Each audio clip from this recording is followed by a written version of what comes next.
Okay, slides look okay? Cool. All right. Okay, so I'm Jason Schiffman, professor in the Department of Psychology at UC Irvine, and I really actually couldn't be more thrilled to share with you my thoughts on what I consider to be one of the most important topics in our field.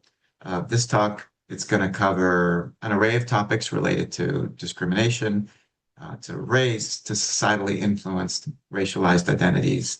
Um, I think I want to start by acknowledging my awareness of my own identities, my privilege, and my awareness of the fact that I don't know what I don't know.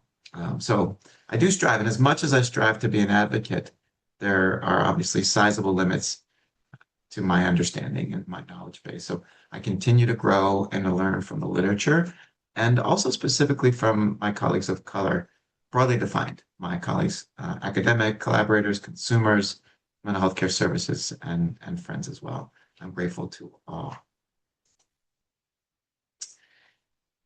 We at TTOC like to say that we're on a cusp of a revolution with respect to early identification and treatment of psychosis. But if we really want the revolution to serve all and to be inclusive in its mission, we have to be mindful of a variety of factors and aspects of identity that might create important nuance for our understanding of true risk for psychosis and for risk of other outcomes and things. So we have to be mindful of diagnostic bias from professionals or from a mental health care system perspective that's tilted in the favor of some over others. And that's really like a large part of the framing and the themes that I'll be talking about today. I want to acknowledge that I'm just one of many folks doing this type of work. I want to highlight a few recent articles you can see here.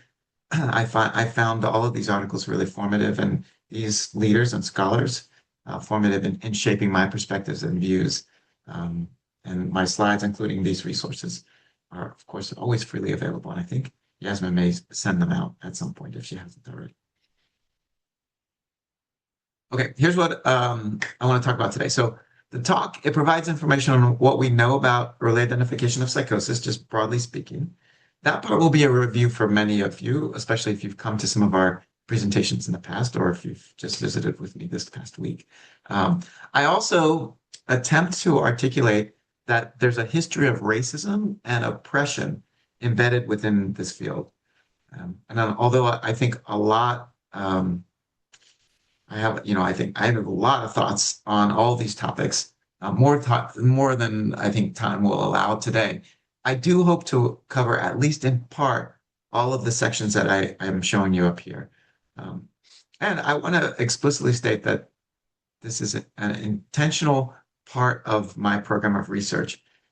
It's also something that we think about clinically at TTOC and something that I think is beneficial to think about from a societal perspective as well. Okay, so these are like the different aspects of the things that we'll cover today. I'm going to walk through them point by point, starting with this overview of psychosis and the value of early identification. Keeping us oriented and organized here. I think before I dive into like specific studies and then sort of the meat of today's talk, I think it really is important to discuss the real life effects of schizophrenia and psychosis, as well as risk on individuals experiencing these challenges. Schizophrenia is perhaps the most debilitating and potentially devastating mental health condition. It can be distressing and destructive for patients, clients, as well as their loved ones.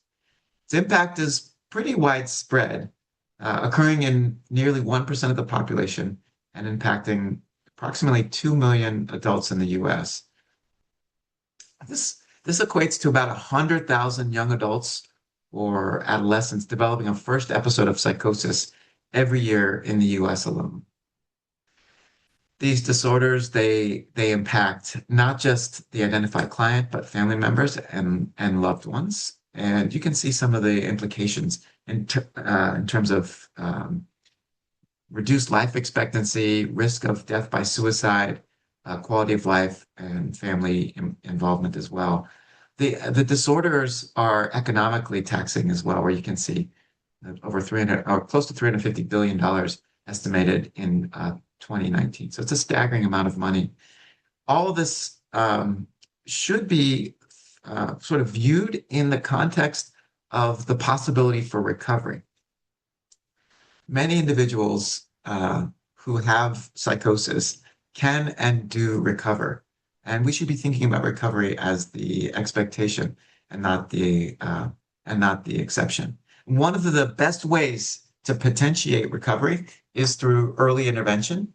And of course, early intervention is predicated on effective and good early identification, which is really the mission of TTOC and what we strive to do. There are two major categories of symptoms when you're thinking about identifying folks at risk for or with psychosis. Now, the DSM thinks about these in terms of positive symptoms and negative symptoms. The first category, positive, are considered positive because they represent behavioral excess. It's not because they're good or something like that. But in other words, they're behaviors or experiences that are present that you typically wouldn't see in a typically functioning person. They include hallucinations, delusions, and then sometimes we consider disorganized speech and disorganized behavior as a positive symptom as well. Now, the second type of symptoms are referred to as negative symptoms. I'll talk about those briefly in a minute, but they reflect behavioral deficits.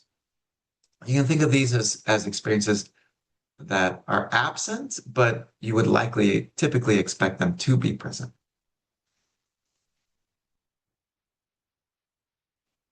When we refer to positive symptoms, we're typically talking about symptoms that are like added to a person's usual perceptions of reality. Delusions and hallucinations are the core classic positive symptoms. Delusions are firmly held beliefs that aren't based in fact. They can sound like people are talking about me or someone's following me. Sometimes they're more elaborate, such as there's a plot against me or aliens are sending me messages through the TV. Now, I picked these examples intentionally because it's worth noting that these experiences exist along a spectrum. Most of us have at some point wondered if others were whispering about us or misread someone's expression or comment, like I think people are talking about me. In psychosis, though, those thoughts become more entrenched, more distressing, and difficult to let go of. But recognizing this shared starting point can make it easier to relate. And if we make things easier to relate across people, we can reduce stigma and remind us that anyone can be vulnerable to these types of challenges, even if it's at different levels. And I think that kind of understanding fosters a more welcoming community. When we reduce stigma and create a more inclusive and welcoming community, we can encourage earlier help seeking from folks who need it. Hallucinations, the second of the positive symptoms I have listed here, generally involves perceiving something without an actual external source. So perceptions in the absence of sensation. Hearing, seeing, feeling things, any of the five senses really. Now, hearing voices is the most common. Many people have, briefly thought about, like had the experience that you've heard your name be called when no one was around. So these symptoms exist on a continuum like delusions as well. But for some folks who have voices that are further along in the psychosis continuum, these experiences can be persistent and disruptive. Now, recognizing this range, again, I think helps us create more inclusivity, allows us to respond with empathy rather than fear, wherever we may land on the psychosis continuum. The primary motivator behind the work that we do at Thrive Together OC or TTOC is driven by this concept of the duration of untreated psychosis. If you think of this arrow as the passage of time, let's see, this point, let's see, like this point here could be thought of when a person crosses threshold for psychosis. And let's see, this point here could be when treatment is initiated or started. And The duration of time between these 2 points is called the duration of untreated psychosis. And it's important because the longer this period, the worse the outcomes. In fact, just about anything negative that you can imagine is associated with a longer duration of untreated psychosis. And fortunately, there is room to like move the needle further back in time. We can work with folks before they cross threshold for psychosis, maybe soon after they show some signs of risk.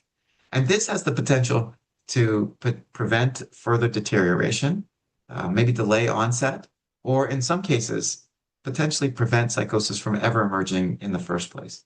And by and large, not only does this concept motivate our work at TTOC, but this last part is really our mission to reduce the suffering that might be associated with future psychosis or prevent psychosis from ever emerging in the first place.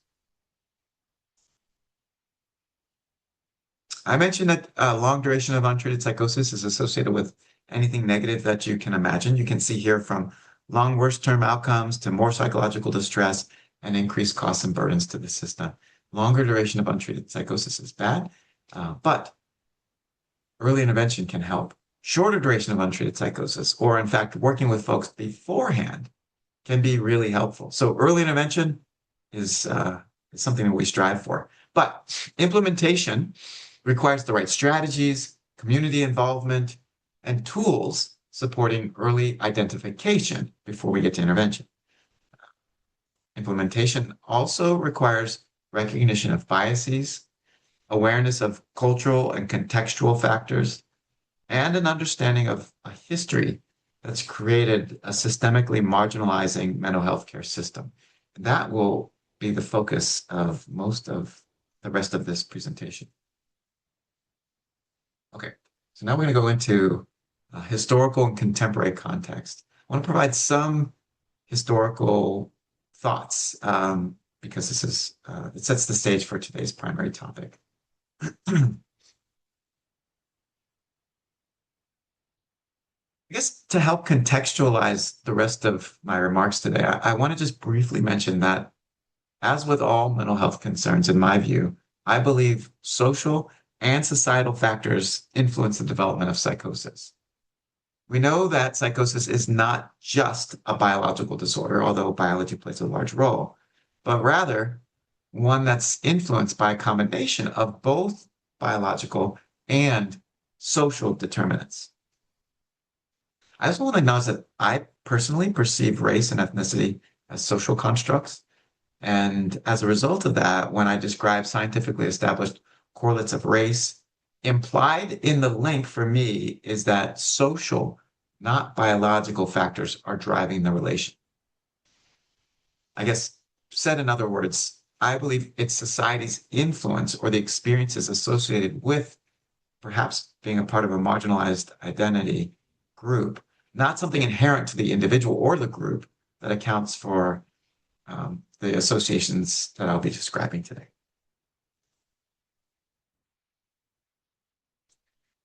The minority stress model posits that that systemic discrimination and stigma significantly increase the risk of mental health issues, including psychosis. This model has been validated in a variety of different minoritized populations across a variety of different constructs. But understanding these contextual factors, I think, is helpful for accurate assessment and accurate identification that leads to tailored treatment planning. And we very much believe that this is the case in risk for psychosis, and we adhere to these values and goals within our work at Thrive Together OC. The diathesis stress model provides a useful framework for understanding psychosis risk in minoritized populations. This model, it sort of suggests that individuals' underlying vulnerability interacts with stressors to influence the onset and the progression of psychosis spectrum symptoms. So for people who face significant societal and interpersonal stressors, this interaction may be particularly pronounced, leading perhaps to a higher risk of developing psychosis in this case.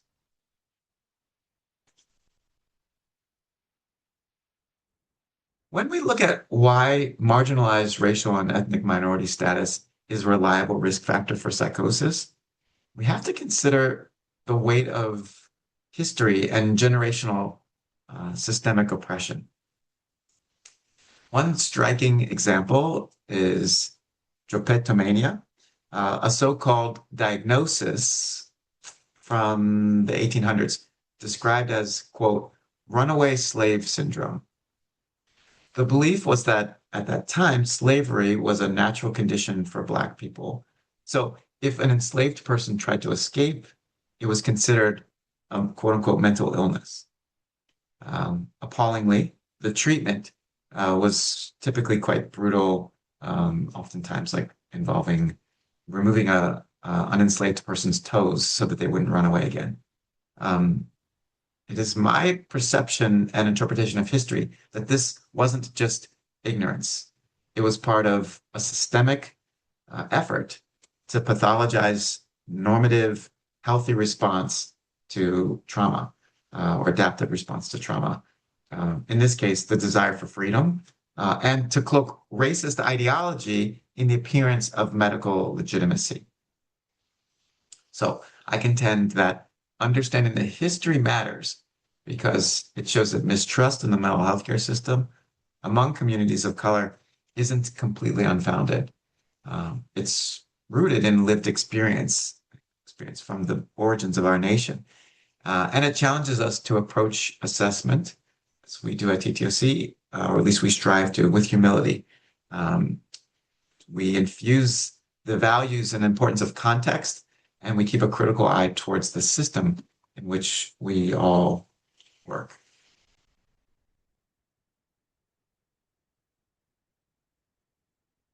All right, so in this slide, I want to talk about the history of Black asylums. In the early to mid 20th century, um, there was deep racial disparities in mental health care within institutional treatment. Black individuals were disproportionately overdiagnosed with severe mental illness, often in ways that reflected societal biases rather than actual clinical presentations. Many were labeled as aggressive, a designation that justified harsher treatment and restrictive conditions rather than what would have been much more beneficial and which would have been more compassionate care. Once institutionalized, patients who were Black frequently received inappropriate or substandard treatment. Compared to their white counterparts, they were given poor nutrition, had significantly less access to medical care, and were often placed in overcrowded and understaffed facilities. These environments, they not only failed to provide effective mental health care treatment, but they also exposed clients or patients to profound harm, sexual violence, exploitation, even unethical medical experimentation were tragically common in these contexts. And, you know, it's my humble opinion that I think this is probably just the tip of the iceberg. There's a lot more going on there. In the 1960s and 70s, the term schizophrenic was increasingly weaponized to discredit Black civil rights advocates and activists.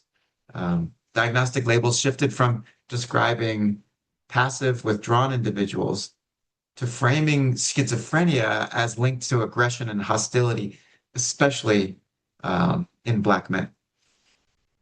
This rebranding of the term, which didn't have the same connotations until the 60s and 70s, served as a tool, in my perception, to marginalize and delegitimize the cause for racial justice and reinforcing in this move that was employed at this time, systemic oppression under the guise of medical authority. So again, understanding the history, I think, makes a big difference in recognizing how psychiatric diagnoses and all the work that we're doing together in mental health have shaped and have been shaped by social and political forces. Where does this leave us today? Well, I think there's miss and missed diagnosis. Sometimes those concepts overlap, but really the literature suggests that Um, Black people are more often diagnosed with schizophrenia when their white counterparts um, are diagnosed with affective disorders. This finding holds true even in vignette studies, where the only difference in the vignette is the race of the hypothetical client. At the same time, we know that contextual factors like poverty, stress, trauma, discrimination, these things lead to increased risk for psychosis. So these factors have to be considered in our diagnostic evaluations. Regardless of, I guess, where the diagnostic error lies, the current state of affairs leads to a mismatch in treatment, uh, stress associated with that mismatch, and perhaps a negative feedback loop on mental health and functioning.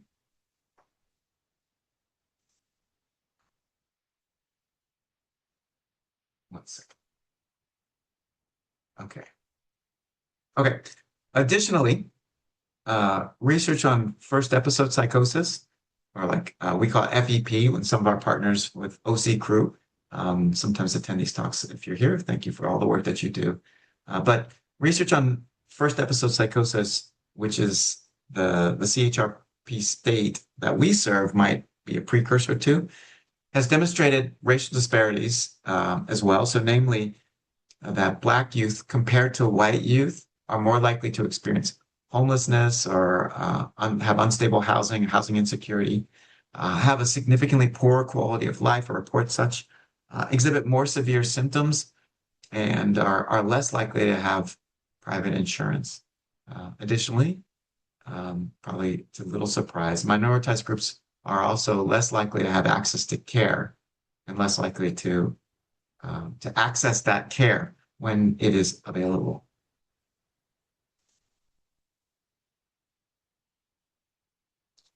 All right, immigration.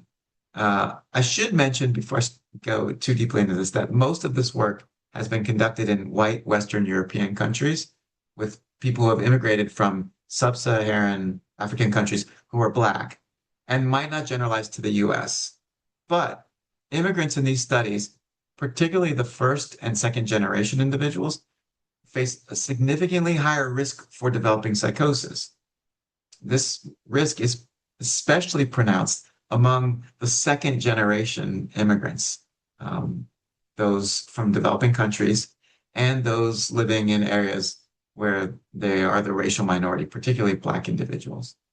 Now, the mechanisms for this increased risk of psychosis for immigrant communities or people within immigrant communities is not entirely established, but the fact that the finding holds as strongly, if not stronger, for second generation immigrants suggests it's not something inherent to the immigration process itself, but rather it's likely to be about something related to living in a marginalized society where, among other countless issues, resources and access to care are scarce, and folks might be considered strangers or, othered in their own country of birth. So in keeping with this notion of othered versus supported, there is sort of a one additional finding in this space that I think is really fascinating. Now, there's been some evidence for a protective effect of immigrating to communities with people of similar cultures and ethnicities. So there's cultural or racial density effect, they call it, where finding communities where others share values and might understand and be more compassionate to you as a person lead to better mental health outcomes related to psychosis for immigrants. So society plays a big role in this. In terms of neighborhood context, research shows that several environmental factors are associated with psychotic-like experiences, and these are experiences that are of the same nature as full psychosis, but are less severe and impairing. But they shed some light on the psychosis developmental process.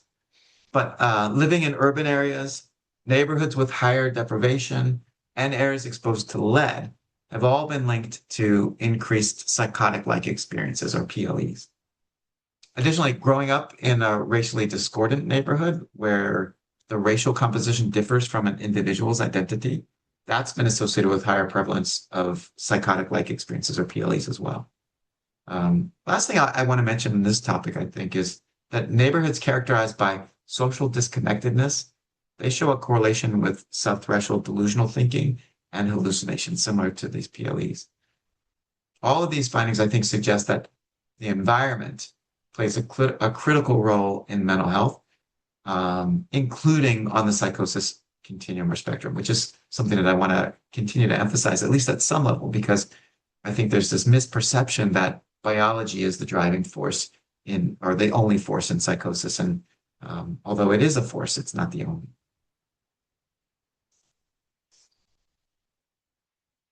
Okay. 1 second.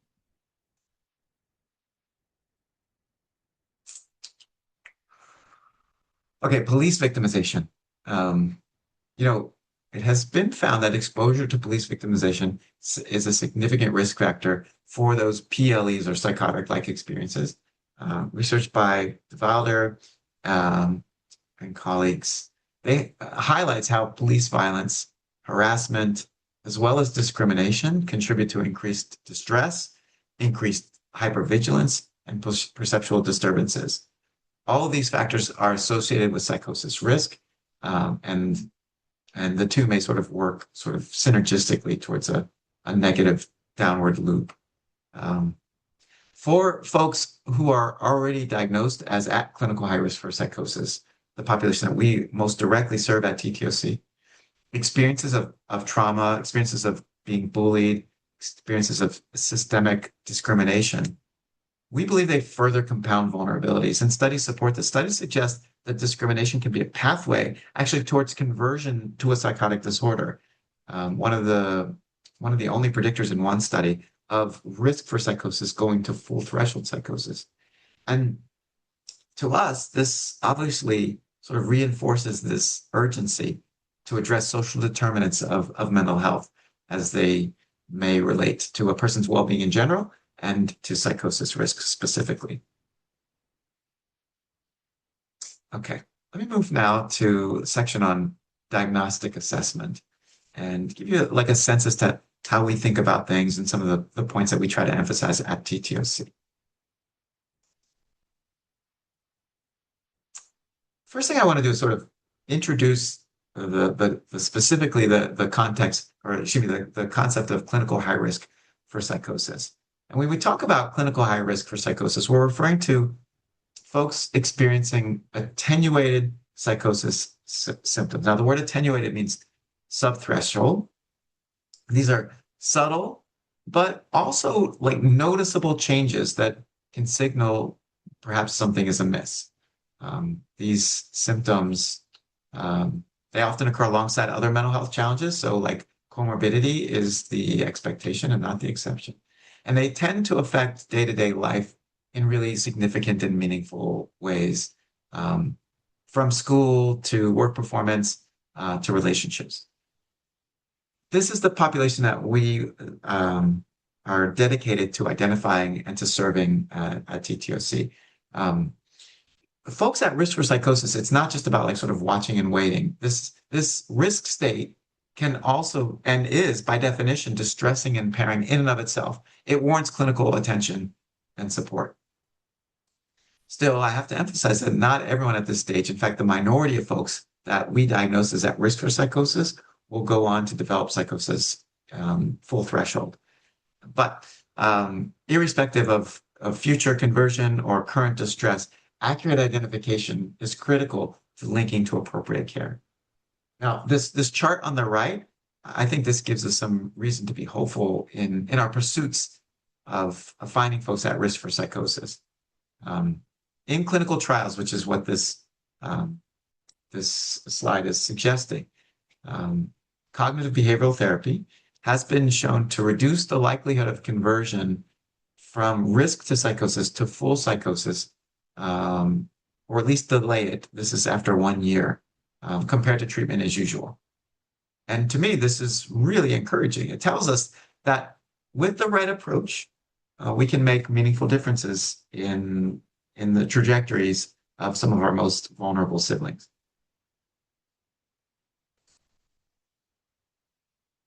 All right. So how do we recognize risk for psychosis? If I've made the case or the argument that this is really important, but what's our strategy for this? Well, you see on this slide some of the symptoms that you could look for, like feeling something's not quite right, or jumbled thoughts and confusion, or declining interest in activities, self-care, maybe challenges in a person's function.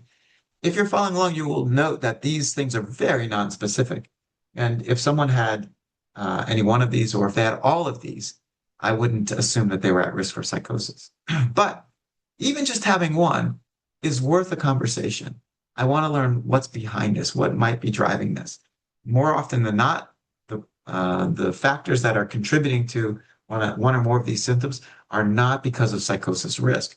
But context will help us understand whether it is psychosis risk, or if not, what else uh, might be driving that ship, and allow us for a more accurate formulation.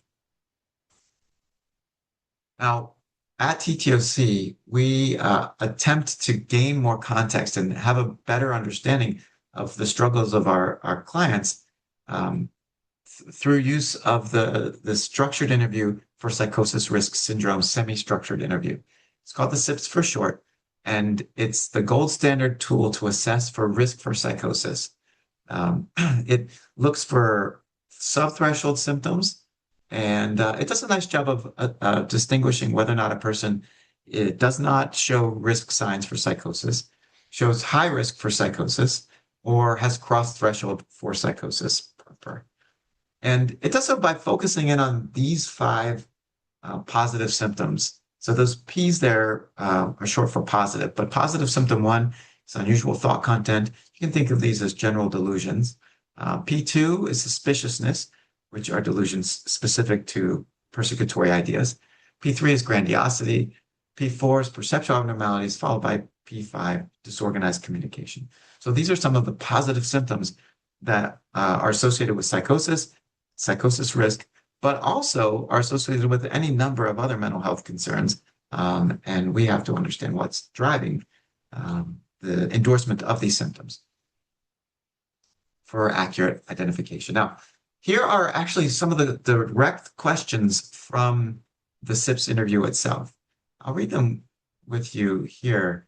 And as I share them with you, you could probably get the sense that most folks who say yes to these questions aren't going to be saying yes because of an underlying psychosis process. And it is possible, but for most folks, likely positive endorsement is something contextual and maybe outside of the psychosis spectrum. Do you ever feel that people around you are thinking about you in a negative way? Have you ever found yourself feeling mistrustful or suspicious of other people?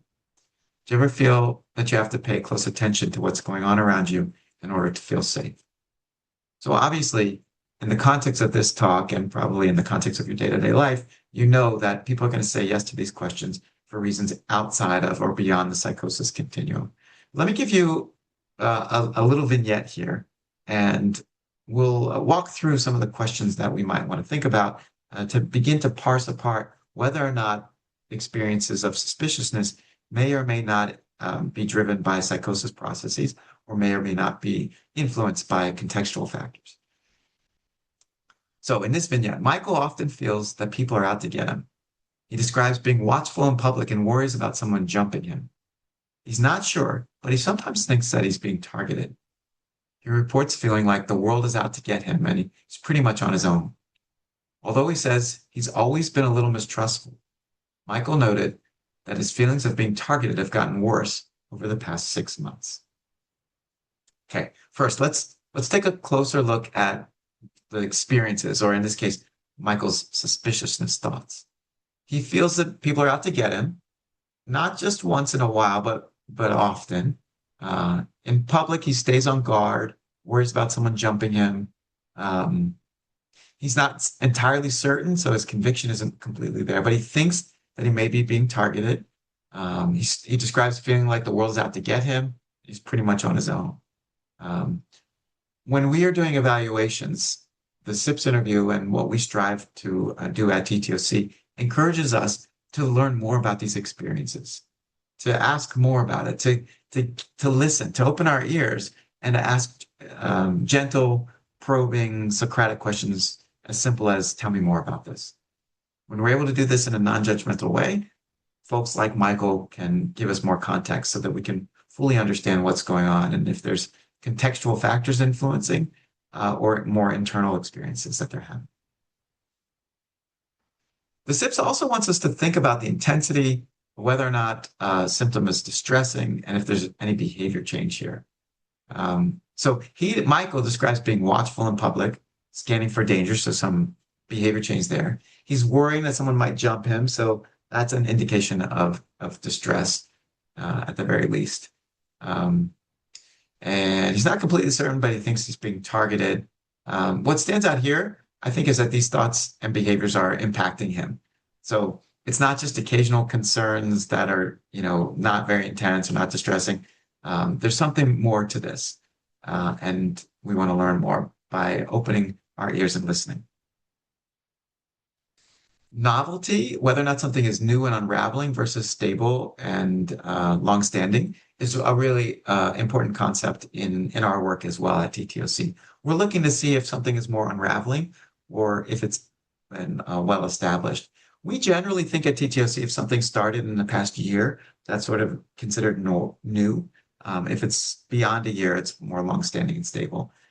In Michael's case, he mentions that things have gotten worse over the past 6 months. In addition to this being a cue for us that this is relatively new, this is a really important opportunity for us to ask Michael if anything had been going on around 6 months ago. Did something change? Something in his environment, something in his world, something in the collective world or the society that surrounds him that could have created more endorsement of suspiciousness questions. Michael isn't fully convinced of these thoughts. He's not sure if he's being targeted. And this concept of doubt is really important within Thrive Together OC's mission, because this is one of the key ways that we distinguish risk from full psychosis. Now, in Michael's case, his symptoms, even if they are on the psychosis continuum, which I'm not sure that they are, but if they were, they're not significant or severe enough for it to have crossed threshold for psychosis.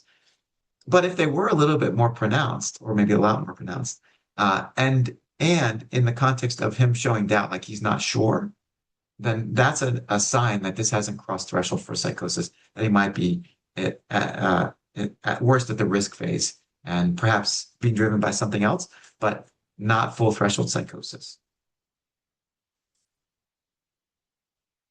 All right. So the whole like vignette of Michael helps us think about what else might be contributing to some of the challenges that he's experiencing, or some of the quote unquote symptoms that he's sharing, or at least endorsing. And it's critical, and something that we preach at TTOC, to not jump to conclusions. We want to remember that cultural and contextual factors can shape how someone experiences and describes what we are referring to, or what we're probing for in terms of symptoms. What might sound like suspiciousness or a symptom in one setting could be a completely rational response and not a symptom at all in another. So one of the driving points that I want to make today, one of the driving points that we embrace at TTOC, is that it's important to be aware of these influences. And this is something that we're going to circle back to, and I'm going to discuss throughout the rest of our time as we continue on. Okay, just to sort of, this is another like sort of table setting or level setting slide. At TTOC, we evaluate risk for psychosis. We call that clinical high risk for psychosis. The DSM uses a different term, but essentially the same diagnosis. They call it the attenuated psychosis syndrome. So if you're working in with us or you're a partner with us, or we do an evaluation for you, or you just evaluate a person on your own and determine that they're at risk for psychosis, 298.8 in the DSM is where this lives. And the DSM does a really nice, concise job of defining risk for psychosis. They say at least one of the following symptoms, those symptoms are delusions, hallucinations, or disorganized speech, is present in attenuated form. Now, the word attenuated, again, I mentioned before, means subthreshold. So not full threshold, but like beneath that, subthreshold, with relatively intact reality testing, which means but the person has some indication that it might be in their head or it might just be their imagination. They're not fully convinced that what's going on is definitely real. And then it ends with, and is of sufficient severity or frequency to warrant clinical attention. And that's the DSM's way of saying that this isn't just an experience. This is a symptom. This isn't just something that's passing or fleeting that doesn't bother the person. This is something that would benefit from mental health care services. And that really is like the broader statement that is required for like a mental health concern from the DSM's perspective, that it would benefit from care.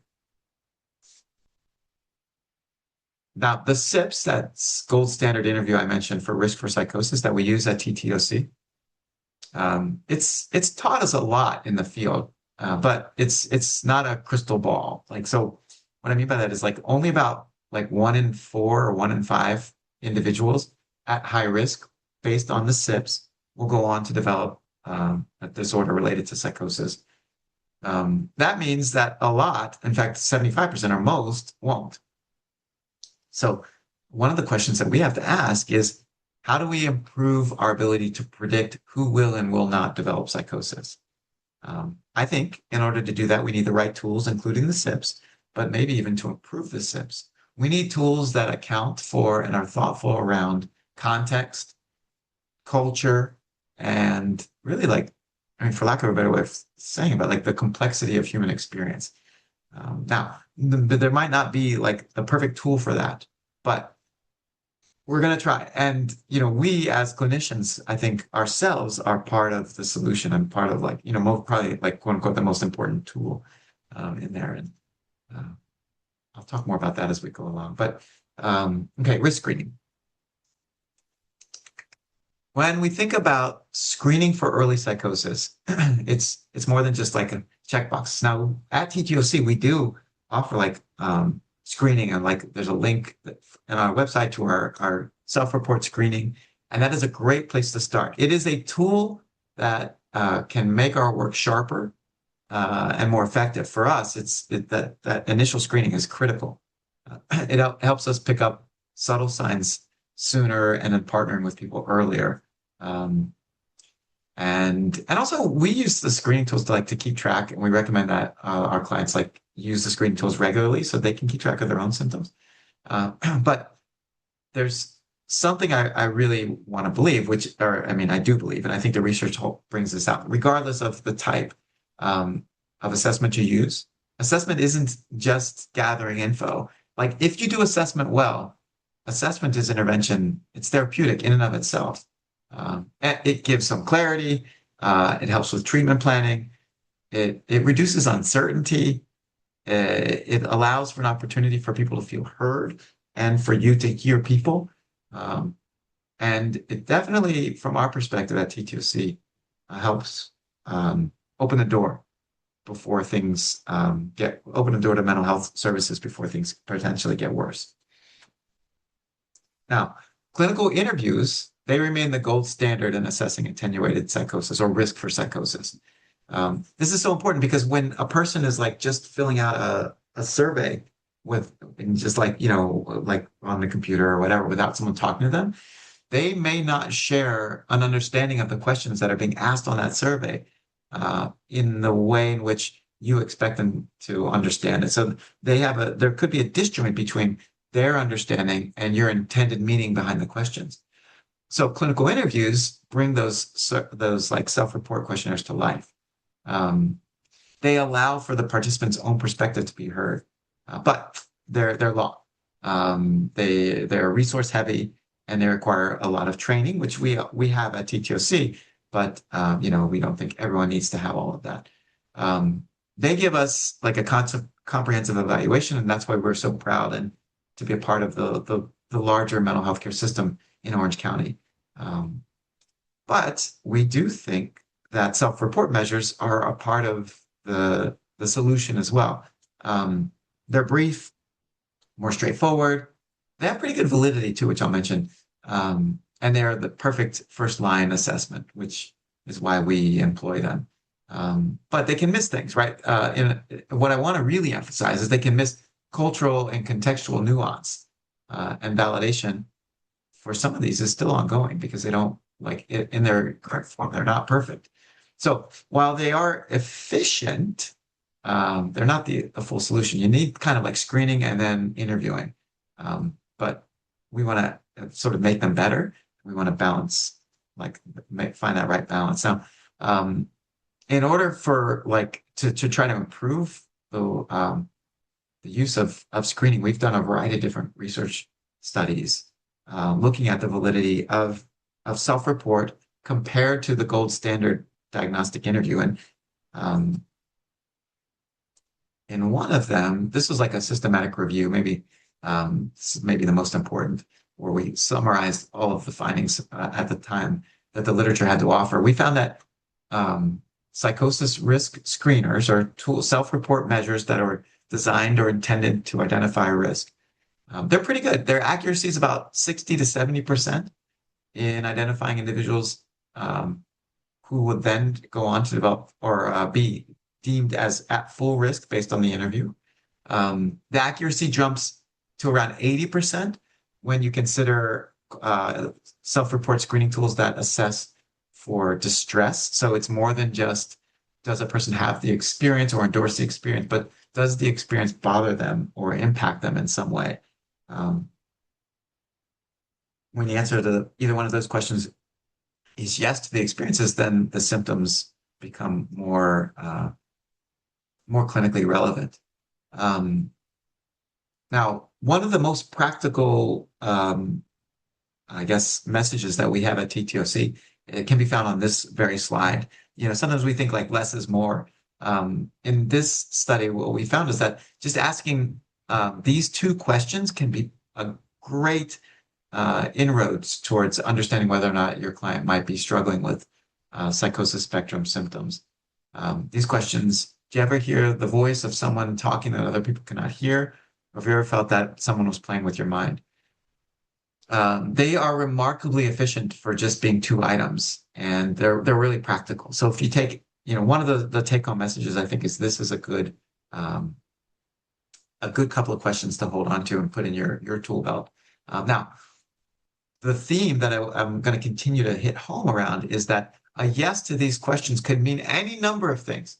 So having a conversation with a person after you hear them say yes to these questions is really critical to making sure that there's a shared understanding between the intended meaning of the question and the understood meaning of the question by the client. There's a lot, I think, to consider when implementing screening, and we do think about this a lot, or these things at TTOC a lot, like, who's doing the screening and what's the setting and which tool do you choose? Even giving feedback can be really taxing. We were just thinking about that this morning in a different context. But one factor that deserves special attention is the population that you're screening, who you're working with.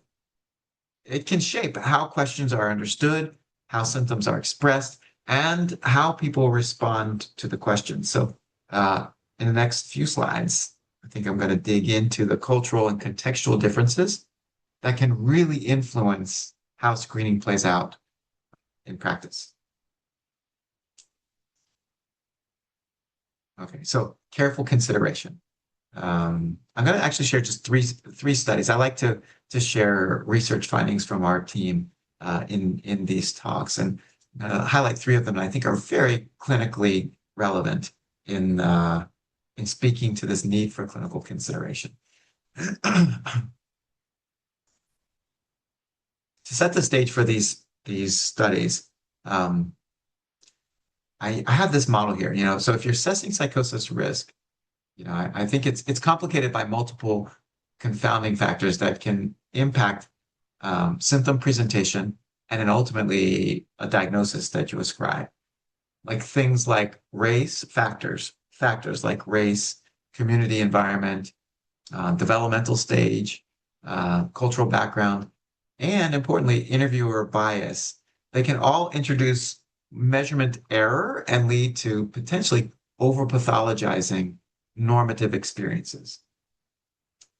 The sequelae, or the consequence really of this, is that this can result in false links between certain symptoms of or not even symptoms, behaviors, and a CHR or clinical high risk diagnosis, leading to misdiagnosis and unnecessary intervention. So these confounds are represented by like the pink lines here.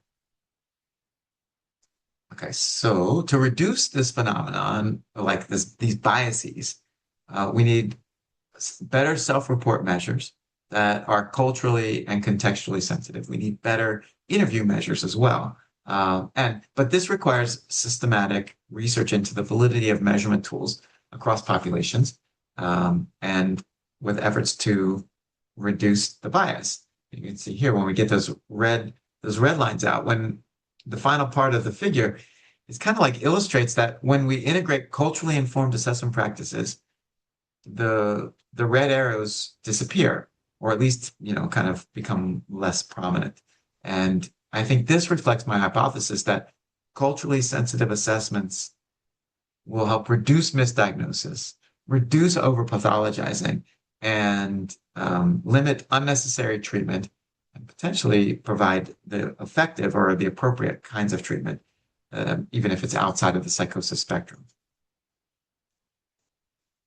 Okay, so I mentioned three studies. One's about specifically about the screening tools and race. Another's about how neighborhood context can increase a person's likelihood to endorse certain items. And then the third is more about broadly the psychometrics of certain tools. Okay, so most of this, actually all of this work that I'm going to be sharing came from my team in Baltimore. And this research was done in a community that we're very familiar with. And it reflects a local collaboration with my colleagues and the community in Baltimore, and was representative of a diverse population that we were very fortunate to be able to work with. I'll go through the studies briefly, but this first study, our question here was like pretty straightforward. Do the screening tools, like the self-report measures that a person just kind of fills out on their own, do they work equally well across race and ethnicity? And specifically, there's a tool that we use at TTOC. It's called the Prime Screen. The real specific question was, does the Prime Screen perform just as well for Black participants as it does for white participants? And to look at this, we compared screening scores from the Prime Screen to the gold standard SIPS interview. So we had folks fill out the Prime Screen, and then we did a full-on interview with them. And we just looked to see the concordance or how they lined up. And what we found was that self-report screening from the Prime Screen, it significantly predicted the link between predicted clinician-defined risk for our white participants. So white folks fill this out. It's a pretty good indicator of whether or not they're going to be deemed at risk on the interview, the gold standard. But that same finding did not hold true for our participants who are Black. This suggests differences in how well one of the field's most prominently used tools works across racial groups. So what does this mean? Well, at the very least, the Prime Screen may not be capturing the full picture for the Black participants in our study. It's possible it may lack the necessary cultural and contextual grounding required to fully understand what's going on. Without that context, screening alone, it runs the risk of over-pathologizing experiences that might be normative in certain contexts or within certain groups. So coming back to this theme of having conversations, we need to have a conversation with folks to assess for what's really going on when they self-report endorsement of an item. I'll add, I think importantly, that Black youth are not a monolith. There's tremendous diversity within the group that our tools need to account for. And certainly the Prime Screen did work for some of our youth who were Black, and it didn't work for some of our youth who were white. But by and large, it was more effective for our white participants than Black, and that's a problem that we can address. Okay, next study about neighborhood. Now, here our question was specifically about context, not about the screening tools themselves, but just about the SIPS interview. And what we wanted to know was whether living in a neighborhood with higher crime might shape how someone responds during a SIPS interview. In other words, could real world safety concerns influence what we might interpret as or score as paranoia? Um, Now, this work, as I mentioned, was just the SIPS, the gold standard interview, semi-structured interview, not the self-report screening. But what we asked is if there were contextual factors that might contribute to people endorsing SIPS questions over and above reasons related to psychosis. And you can see why we asked this question, just given the nature of the SIPS items that you see here. These are questions from the SIPS, like, have you ever found yourself feeling mistrustful or suspicious of other people? A lot of folks are going to say yes to these questions for reasons other than psychosis. We have to be mindful of that possibility. So this study, it examined the relation between neighborhood crime and suspiciousness. And it also controlled for the other risk symptoms of psychosis. And what we found was that higher neighborhood crime was significantly correlated with increased suspiciousness, even when accounting for existing psychosis risk symptoms. So that is to say, neighborhood crime independently contributed to suspiciousness beyond psychosis risk symptoms alone. And ultimately, I think, what this study suggests is that environmental stressors, they play a role in shaping clinical presentation. Uh, this, I think, has really important implications for assessment. Maybe a little bit of no-duh common sense, but clinicians have to consider contextual factors like neighborhood conditions when evaluating suspiciousness. Otherwise, you run the risk of over-pathologizing, I guess, what you might consider adaptive responses to an unsafe environment. Regardless, it's important to consider that the stress of crime in neighborhood, if you live in a neighborhood that's sort of crime-ridden, that also can increase vulnerability to psychosis. So it's hard to parse this stuff out. It's like you run the risk of false positives by attributing, a yes endorsement to the environment, but the environment could also be contributing to stress that could lead to stress in a diathesis framework that increases risk for psychosis. So it's the answers aren't completely straightforward here, other than awareness and insight are critical. Okay, third study I want to mention here. This one focused on the psychometric properties of the assessment tools used in risk for psychosis research. And specifically, this question was sort of like, do certain assessment items like hold different meaning for respondents versus clinicians? So is there concordance or agreement between what an item means from me asking the questions from a psychosis risk perspective and the client just answering them from their lived experience perspective? If an individual reports a symptom, how might its interpretation differ between the person experiencing and you as the clinician? Plus, there's like actual like items that are actually capturing like normative experiences rather than indicators of risk, and we need to figure that out. So we're looking for discrepancies and trying to understand them so that we can reduce misinterpretation and reduce over-pathologizing and become more accurate in our formulation. Okay, so these questions, you can see this one more or less comports with what we might expect. So here, what we did with this study was like we put the prime screen, this 12-item self-report screener, we subjected it to factor analysis, and two factors emerged. And the first factor was more or less what you might think of for psychosis risk. Like the questions include, I think that I've felt that there are odd or unusual things going on that I can't explain, or I hear my own thoughts being said out loud, or I might be going crazy. So those questions from this measure kind of created a first factor, which we considered could kind of align with psychosis risk.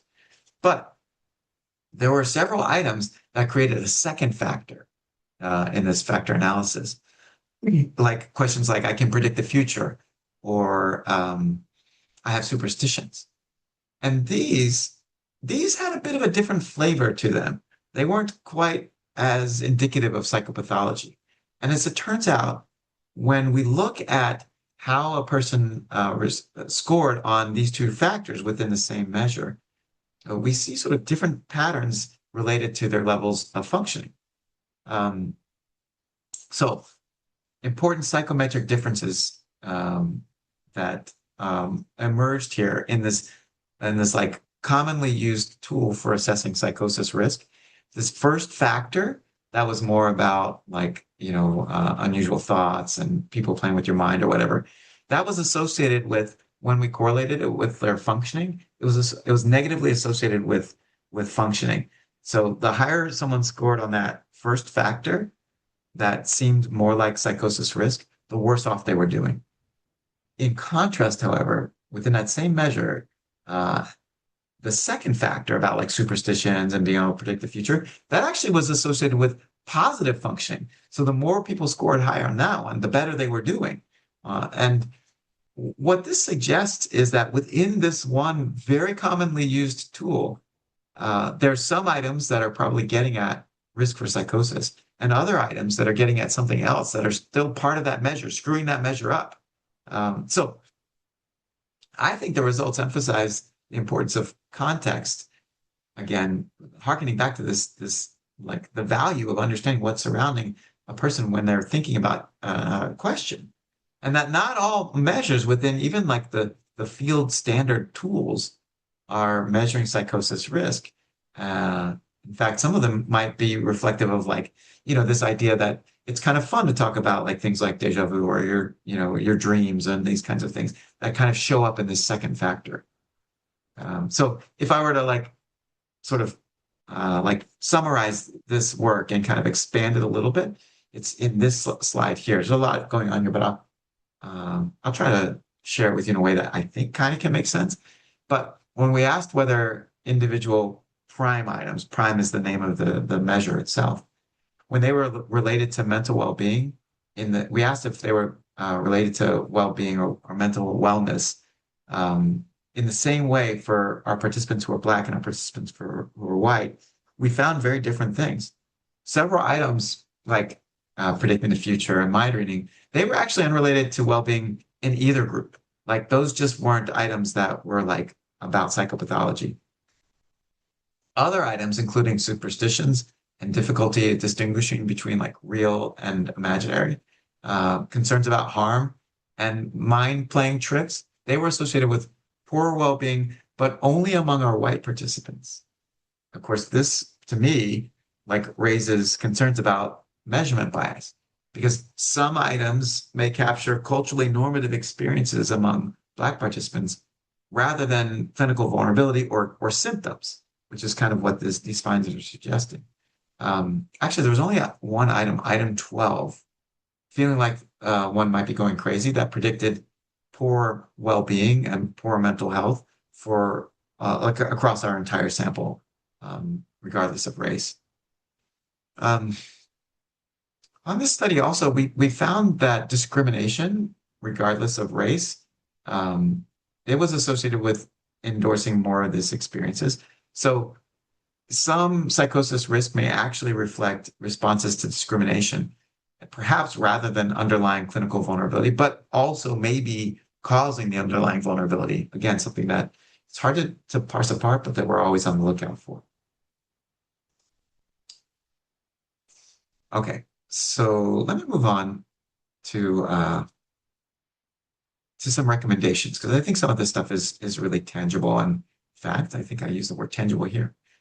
Tangible recommendations to reduce bias and also to increase equity, which is really the goal that I want to share here. Now, it's important to remember that there's like a lot of factors at play here. I'm talking mostly about psychosis risk, but you see this model, it demonstrates all the different variables that we could think of that could explain our findings. In this research, we've drawn from lots of different theories and conceptual models. Bronfenbrenner, really like his ecological systems model is really kind of like what was in our minds when we created this figure. But it highlights like multiple levels of social and systemic factors that influence development and outcome, not just for psychosis, but including psychosis and psychosis risk. And so this kind of shapes the way in which we think. And I think having this in mind is a really good way to think about all of the recommendations that I want to share. because it kind of sets the stage for it all. Um, okay, so I have like some quick recommendations here that I'm gonna go through sh briefly, mostly just to help like stimulate some ideas and maybe some inspiration for your own work. And a lot of this stuff is true of psychosis risk as it is any population. So some of the stuff, I think most of the stuff can generalize beyond just psychosis risk. And all of this stuff are things that we think about a lot at TTOC. So first, cultural humility. This requires like ongoing self-reflection and critique, recognizing that cultural competence per se, it's not like a fixed achievement, but it's a lifelong process. I have this note like cultural incompetence. There's some studies that suggest that some of the people that report feeling like the most confident about their cultural sensitivity are the least competent as rated by the people that they serve. So there can be a paradox there, suggesting the value of humility. Next one is about systems and our workforce development. I'm a strong believer in increasing diversity in early psychosis work, but it requires systematic effort to improve access, be open for mentorship, um, for trying to provide opportunities for networking, and I think the this is good for all. A more inclusive field leads to leads to better innovation and better care for everyone. And so I think diversity is really what makes us great as a field and as a nation, as a species. And I want to encourage it in development and nurturing of future leaders. Psychosis isn't just biological. I've made that point several times today, but social stressors, trauma, which I have a whole other talk about, which will be featured in one of our lunchtime talks across the calendar, the year's calendar. I can't remember exactly when that one's coming up, but anyway, all of these play a role and highlights the need for trauma-informed care, and better assessment and training in general. It's just a small plug for diversion from the legal system, because the legal system is not always set up in ways that are just. One of the things that I think is really important to sort of keep in mind is that building trust takes time, especially in communities where it's been broken. And, as TTOC sort of, I don't know, sort of engages in its like maybe fifth year or so, I think over time, we are slowly developing the trust of some of our community partners, and we still have a long way to go. But rapport as an institution, as an agency, as an individual, it's foundational. Collaboration, I think, is key to success and of any kind. And trying to engage with the folks who you serve is really important too. Participatory action research is one approach in research that we talk about.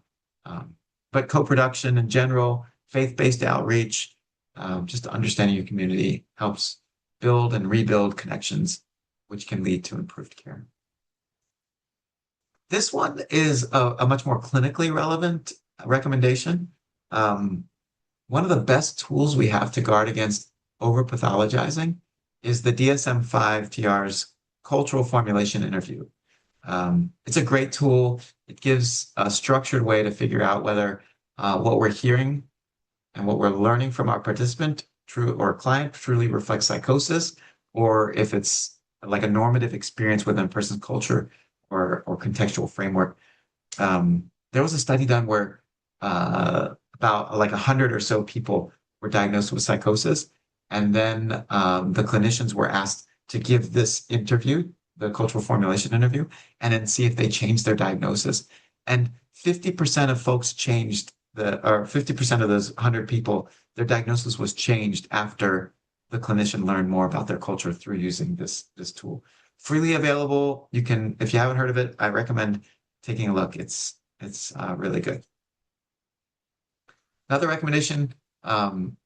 This idea works from work from some colleagues who studied situations where there was diagnostic uncertainty. And what they found was that taking the time to ask culturally informed questions uh, really makes a big difference. So um, take the time, use the tools that you have.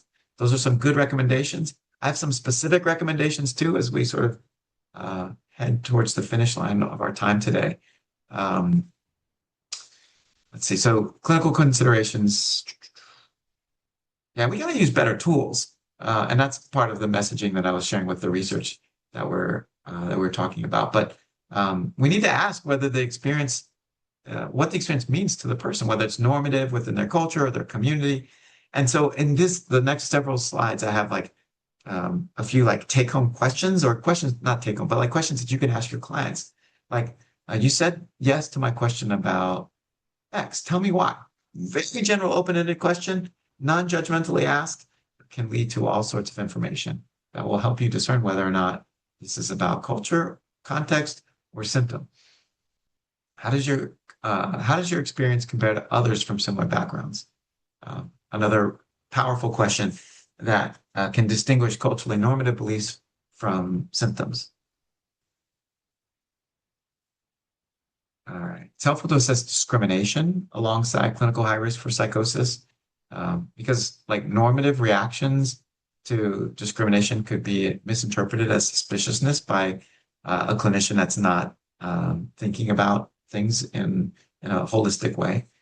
You know, discrimination related stress that can contribute to psychosis spectrum, making it like really important to distinguish between a symptom of risk and also systemic inequities. So it's kind of like it could be either systemic inequities, as this that might be what's driving them saying yes, and or maybe so it's not even either, it's like and both perhaps, and causing increased stress that could lead to psychosis.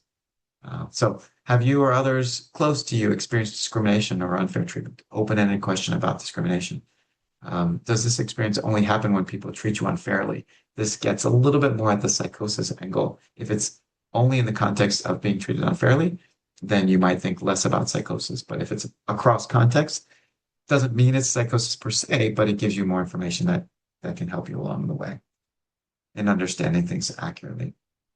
Immigration, we talked about immigration.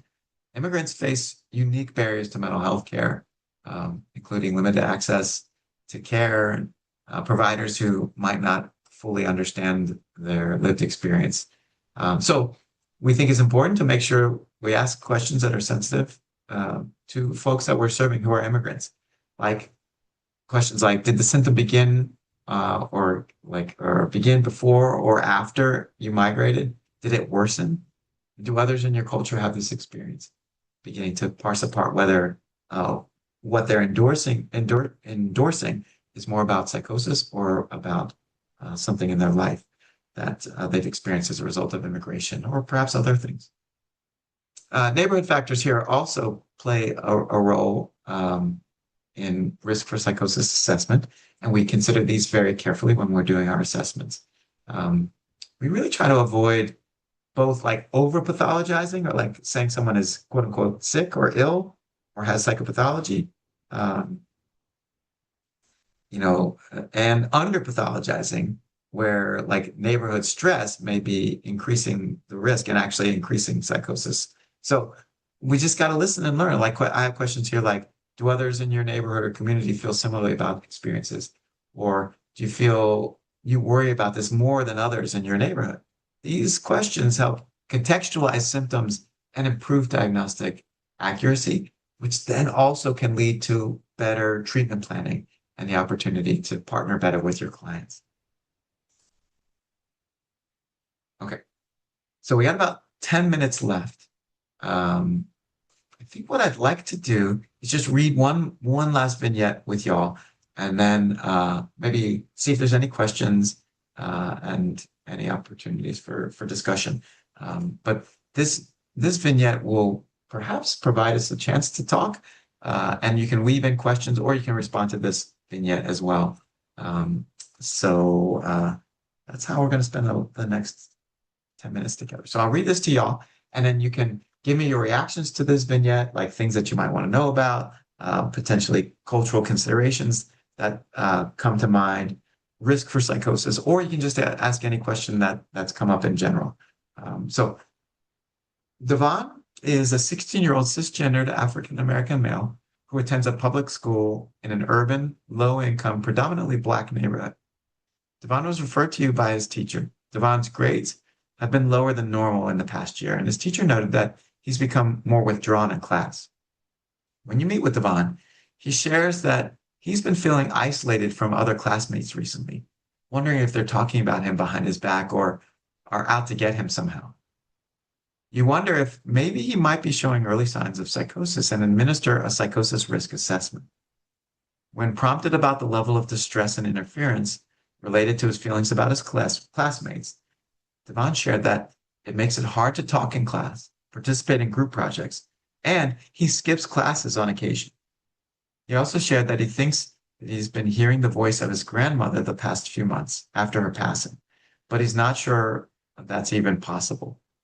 He stated that he was initially scared, but has found it comforting given that he was close to her.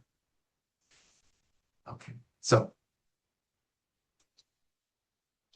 one question that we can discuss if we wanted to are what are Devon's psychosis-related experiences and what more would you want to know? We could also talk about some cultural factors, which is another prompt that I have after this slide. You could ask any questions that you might have, or I can just kind of give you my assessment of what I thought about with Devon and his circumstance. So anything is fair game. You can put stuff in the chat if you want. You can unmute, maybe just raise hands since we do have a reasonable amount of folks here. And just know that if you contribute, people will be excited to hear your perspective. I can guarantee you that. Celeste, yeah, why don't you get us started? The first thing that came to my mind is to ask about like what leads him to believe that like the part where he believes other classmates are talking behind his back. He Hmm? is 16. High school drama Yes. happens all the time. So that's where my mind went first to see, if there's anything happening in that realm with peers. I love it. Yes. So, like, first of all, community, like the social network, is really critical for everyone, and youth in particular. Those at risk for psychosis definitely as well. In fact, some research that we just produced lately or recently suggests that the social network is one of the biggest predictors of a positive outcome. So, Celeste, first of all, thank you for getting us started, and also for getting us started in such a positive direction, because that's critical. Like asking more about that is critical, and learning more about his social relationships will help us understand whether or not, which is I think what you were alluding to, this was like sort of developmentally appropriate and sort of, like typical, or if it extended beyond that and was maybe pathological relative to his peers. I love it. Excellent job there. Thank you. Emily put something in the chat. General question, totally awesome. Thank you, Emily. I was wondering if you know of any studies, readings, trainings regarding psychosis and incarcerated adults. I do not. I mean, there is research out there. That is an area that I want to expand my knowledge of. I mean, I know a little bit about that area, but I will tell you this: a lot of people, a lot more than in the general population, that are incarcerated have psychosis. And sadly, in our country, carceral settings are like the biggest providers of mental health care services, and not always high quality care. So. That is a very important challenge. And some of the work that we're doing is more on the other side of the continuum, where we're working with some diversion programs, and we're trying to assess whether recently incarcerated youth are saying more psychosis risk symptoms or having psychosis risk symptoms. Maybe it's because of their context, or maybe it's because of the stress that they're under that's actually making more psychosis emerge. So very important topic. I don't have anything like on the top of my head on that one, but I wouldn't be surprised if Yasmin from our outreach team could help you look for some stuff to help inform with that. So thank you for asking that question. And then Mariah, sorry if I'm saying your name wrong, but please feel free to forgive to correct me. But ask recent conflicts with classmates. So that same theme that Celeste was talking about, I love it. Thank you for that. That is actually like thinking about salient events, something that might have happened that could have prompted a change in Devon's behavior because of something in the real world. Context matters. I love it. Great one. Other thoughts?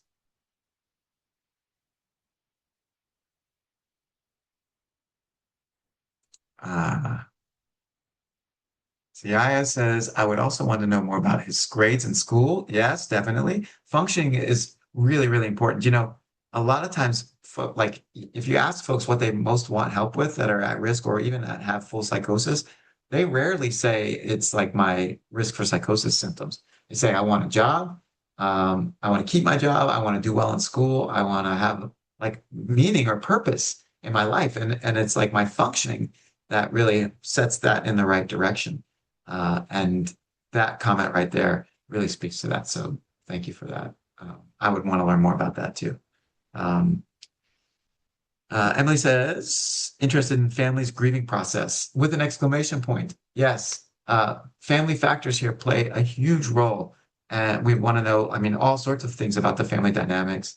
And, whether or not, as Colleen is saying here, the challenge, the experiences that he's having around his grandmother, what that really means to him, what that means to his family as well, and like understanding all of that together can give us a clearer picture as to whether or not we're grappling with psychosis risk, or normative, culturally sanctioned familial experiences. Let me just make sure I read all of Colleen's comments here. It's distressing to him. Yes, distress. Great. If something like the grandmother, if something is, or voices in general, if it's not distressing or interfering, I'm apt to not consider it psychopathology, even if it's atypical. Something has to be distressing or interfering or warrant clinical care for it to be psychopathology in my book. Um, Curious. So I love, Colleen uses the word curious, being curious about what the messages he's received around spirituality, religion, death, afterlife, and grief. Love it. Curiosity, especially when, or only when pointed towards good and towards helping another person, can be one of our strongest tools. I actually think there's two, like if I had to get, like only have two tools, I can have lots, but like the two things I have are hope and curiosity. I think those two are really powerful. And I'm glad you raised that. Developmental history. Jorge, excellent. Yeah, we want to learn like background, see if some of these things are more recent or are more emerging. That could be really helpful. Maria could also rule out medical causes. Yes, I had a client once that had a tumor, and that was really driving most of his symptoms. Substances, that's really important in this space too. And Mariah's coming with like a hypothesis that grief may be driving substance use, which may be driving some of these symptoms. So it's definitely more things to probe for. Okay, excellent.